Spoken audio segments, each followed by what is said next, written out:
Good morning বন্ধুরা, কেমন আছো তোমরা সবাই? আশা করছি সবাই ভালো আছো। কদিন ধরে বিকেলের ওয়েদারটা একদমই ঠান্ডা আছে, মানে একটু একটু হাওয়া, মেঘলা ওয়েদার, বেশ গরমের ভাবটা একটু কমই আছে বলো। তো চলো উপরে কাজটা করে চলে আসলাম নিচের ঘরে। আর ভাতটা যেহেতু আমি বসিয়ে গিয়েছিলাম, তো এসে দেখি ভাতটা হয়ে গেছে। আর আজকে সোমবার বলে কথা, আজকে সেরকম রান্নার তোড়জোড় একদমই নেই। আজকে রান্না হচ্ছে পুঁই শাক, আর হচ্ছে কালকের মাংস ছিল, ওটাই গরম করেছি। তো যাই হোক, দেখো রান্না হয়ে যাওয়ার পরে একটু খিদে পেয়েছিল, তাই কটা ভাত খেয়ে নিয়েছিল।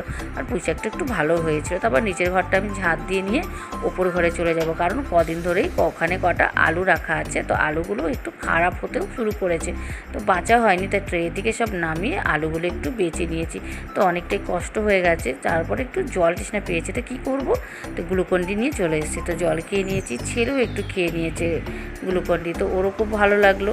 যাই হোক, খেয়ে দিয়ে আদার যা কাজ ছিল সব কিছু করে স্নান টান করে চলে আসলাম ঠাকুরের জল নিয়ে, যেহেতু পুজো দিতে হবে। তারপরে চলে আসলাম ছাদে। আর আসো, তোমাদের আমি দেখিয়ে দিচ্ছি ছাদের ওয়েদারটা কত ভালো লাগছে। এতটাই মেঘলা ওয়েদার আর মিষ্টি, মনে হচ্ছে যখন তখন বৃষ্টি পড়বে। দেখো কত ভালো লাগছে।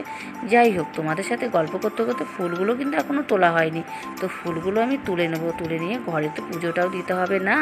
তো তোমাদের মিনি ভিডিওটা কেমন লাগলো অবশ্যই জানাবে। আর আগের ভিডিওটায় অনেকটাই সাপোর্ট পেয়েছি।